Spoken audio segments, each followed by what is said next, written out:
CCI, Crash Course Instrumentation. Present.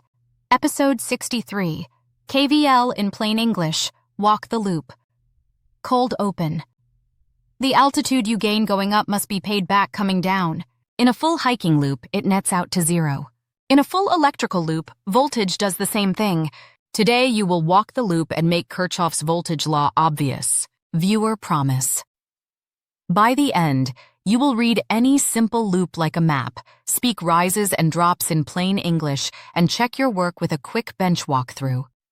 Tiny historical note. In the 1800s, Gustav Kirchhoff described how energy balance in a closed path gives us a simple rule for loops. We still use it in every meter reading today. Section 1. The mountain hike analogy. Imagine a 4-stop hike. First, you climb a little, then climb again, then descend back to the trailhead. Call each climb a rise. Call each descent a drop. If you end where you started, your total change is zero. Rises and drops balance.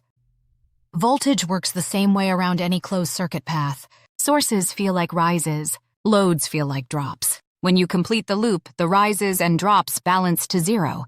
That balancing is the whole idea behind Kirchhoff's voltage law. No symbols needed. Section 2.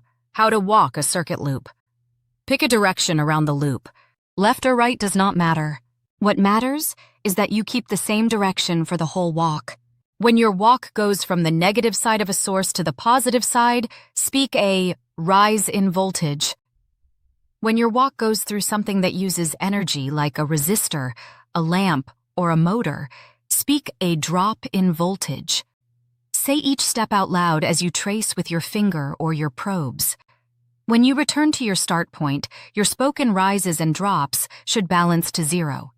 If they do not, you missed a part.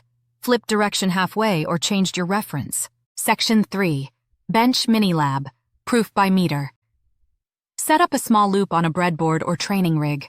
Use a simple supply, a switch, and 2 resistive loads in series. Keep the voltage low and safe. Close the switch so current flows. Goal. Confirm that the rises and drops balance when you complete one full loop. Step 1. Choose a start point. Place a tiny sticker or mark so you do not lose it. Step 2. Choose a travel direction around the loop. Commit to it. Step 3. Touch the red meter lead to the next node along your path. Step 4. Touch the black meter lead to your current node. Read the meter. Speak what you see as a rise or a drop. Step 5. Move one component at a time along your chosen direction. Read and speak each step. Step 6. Return to your start point. Listen to your spoken list. Your rises and drops should balance to zero because you finished the loop. Pro tip. If a meter reading comes out negative, your spoken word might still be right. A negative reading just means your probes are flipped for that step. Keep your travel direction consistent and keep going. Section 4. Common pitfalls and how to fix them. Pitfall. Changing direction halfway. Fix. Circle an arrow on paper and keep it. Pitfall. Skipping a source or a load. Fix. Point to every element as you speak. Pitfall. Changing your reference point. Fix. Mark your start node and return to it. Pitfall. Relying only on mental math. Fix. Speak the words rise and drop and let the balance idea do the work. Section 5. Field checklist. You can use today. Define one loop you care about. Keep it small. Mark your start node. Choose a direction and stick to it. Call sources rises. Call loads drops. Say each step out loud while probing. Confirm that rises and drops balance when you return to the start. Quick self-check.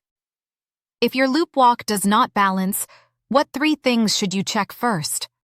Answer key, direction, missed elements, and moving your reference. Tease for the next episode. Next up, ground and split supplies. We will show why ground is just a chosen zero and how that choice changes your meter readings without changing the circuit story. Call to action. If this made KVL click for you, please like and subscribe so more students and techs can find it. Credits, on-screen and spoken. Thank you to Tony Capalt and the open source community for the ModL materials that make Crash Course Instrumentation possible.